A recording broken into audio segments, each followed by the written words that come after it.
ব্রেকফাস্টটা খেয়ে নাও। দিঠি, ডিঙ্কা, অর্ণা ওরা কেউ খায়নি, আমি এখন খেয়ে নেবো। হ্যাঁ তুমি খেয়ে নেবে, কারণ তোমাকে তো ওষুধ খেতে হবে না, সকাল থেকে তোমাকে অনেকগুলো ওষুধ খেতে হয়। না না না, ধরো ধরো ধরো, শুরু করো। আর তাছাড়া ওরা এখনো ঘুম থেকেই ওঠেনি। দিঠি অবশ্য দেখলাম উঠেছে, রেডি হচ্ছে, মনে হয় ও বাড়িতে যাবে। তুমি খেয়ে নাও, ওষুধ খেয়ে নাও, তারপরে আমি ওর ব্রেকফাস্টটা বানিয়ে দেবো। না শোনো শোনো, তুমি ওর ব্রেকফাস্টটা বানিয়ে দাও, ওষুধ আমি একাই খেতে পারবো। আমি জানি তো তুমি পারবে, তুমি তো অথর্ব নাও, তুমি সব একা একা পারো। কিন্তু তুমি আগে খাবে, আমি তোমায় ওষুধ খাওয়াবো, তারপর আমি এখান থেকে যাব, তার আগে আমি যাবো না। তুমি না বড্ড জেদি, জানো তো? জানো তো আমি জেদি, তাহলে কেন বলো শুধু শুধু?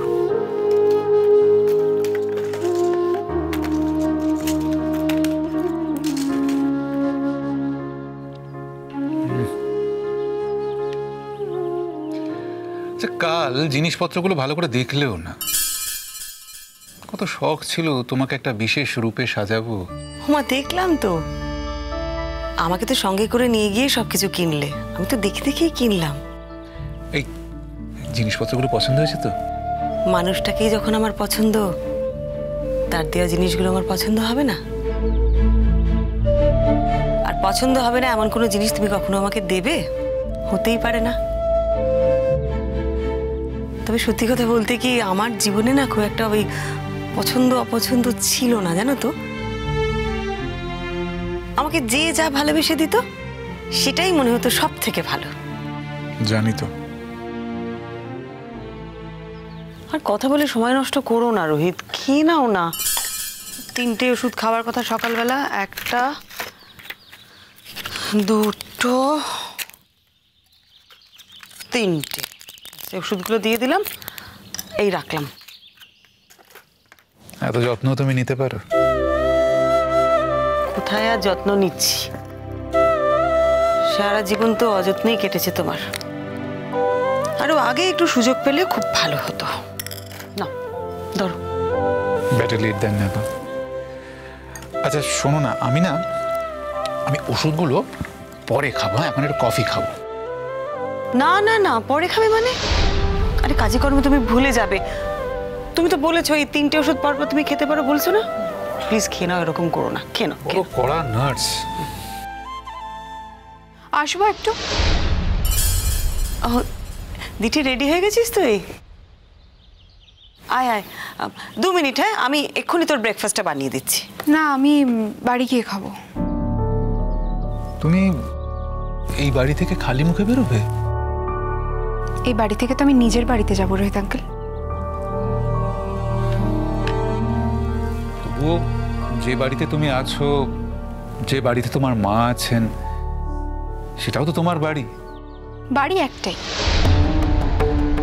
যেখানে আমি জন্ম থেকে বড় হয়েছি, যেখানে আমার সমস্ত কাছের মানুষেরা আছে, সেটাই আমার বাড়ি।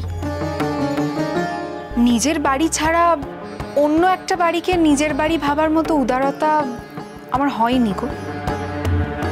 জানোই তো, আমি তোমাদের মতো এতটা উদার হতে পারিনি রোহিত আঙ্কেল। যাকগে, আসছি।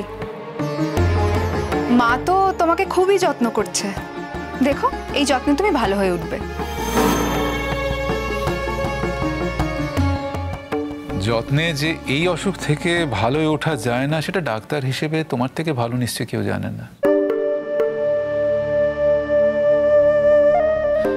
আসলে তোমার মা এই অসুখটাকে প্রতিদ্বন্দ্বী হিসেবে দেখছে, আর একটা অসম লড়াইতে নেমেছে।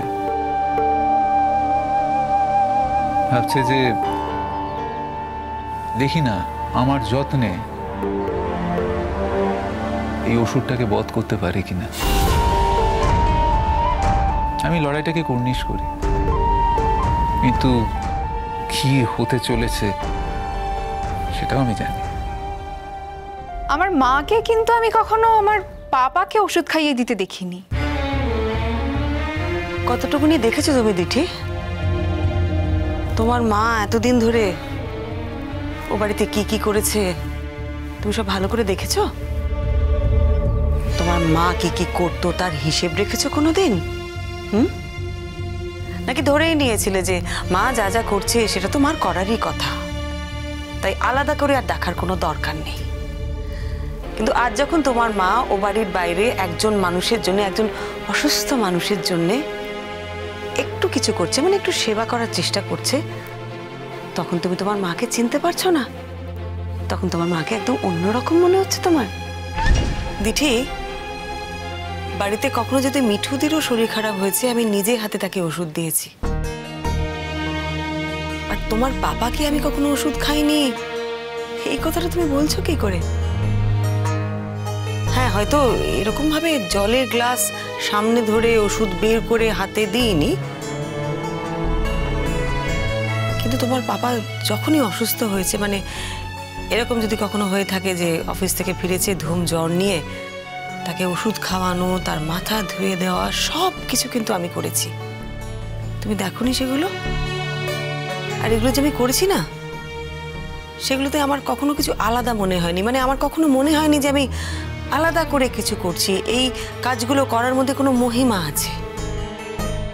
আজ তুমি এই কাজগুলোর মধ্যে মহিমা খুঁজে বার করছো দিঠি, কারণ এই কাজগুলো আমি তোমার পাপার জন্য নয়, রোহিত আঙ্কেলের জন্য করছি।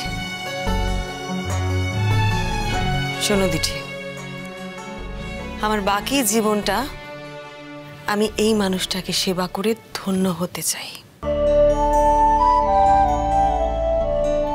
ঈশ্বর আমাকে এটা করার জন্য কটা দিন দেবেন আমি জানি না, তবে ঈশ্বরের কাছে যদি আমার কোনো প্রার্থনা থাকে, এটাই আমার প্রার্থনা।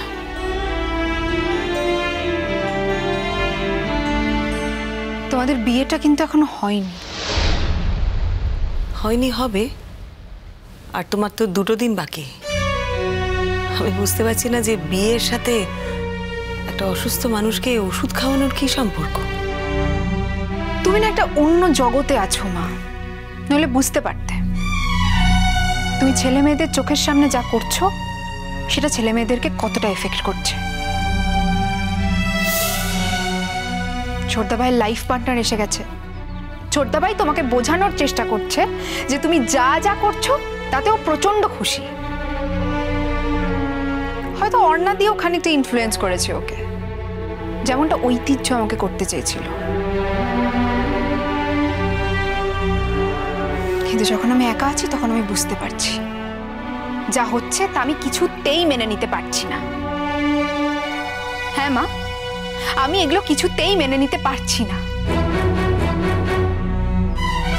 জানি না আমি রোহিত আঙ্কেলের সঙ্গে তোমার যদি আগে বিয়েটা হতো তাহলে আমি মেনে নিতে পারতাম কি পারতাম না, কিন্তু এই সময় এই মুহূর্তে দাঁড়িয়ে আমার আর এক মুহূর্ত এখানে থাকতে ইচ্ছে করছে না। দিঠি, তুমি আসতে পারো। আমি কিন্তু এখানে তোমাকে আসতে বলিনি, তুমি নিজের থেকে এসেছো। আর এই যে তুমি চলে যাচ্ছ, আমি কিন্তু তোমায় চলে যেতেও বলিনি, তুমি নিজের থেকে চলে যেতে চাইছো। দেখো দিঠি, তুমি যদি এরকম ভাবে কথা বলো না, তাহলে আমার মধ্যেও একটা অস্বস্তি তৈরি হয়। আমি আমার আগের জীবনে অনেক অপমান, অনেক লাঞ্ছনা, অনেক না পাওয়া নিয়ে কাটিয়েছি। ওই সংসারের জন্য আমি অনেক করেছি, কিন্তু তাও ওই সংসারটা কোনোদিনই আমার হয়নি। ওটা চিরকালই তোমার ঠাকুমার, মানে আমার শাশুড়ি মায়ের ছিল। আমি যতই করি না কেন ওই সংসারে আমি কোনোদিনই একজন হয়ে উঠতে পারিনি। এতগুলো বছর ওই সংসারে কাটানোর পরেও কিন্তু ওই সংসারে আমার কোনো ভূমিকা ছিল না, আমার কোনো দাম ছিল না। আজ এই প্রথম আমি একটা নিজের সংসার পেয়েছি।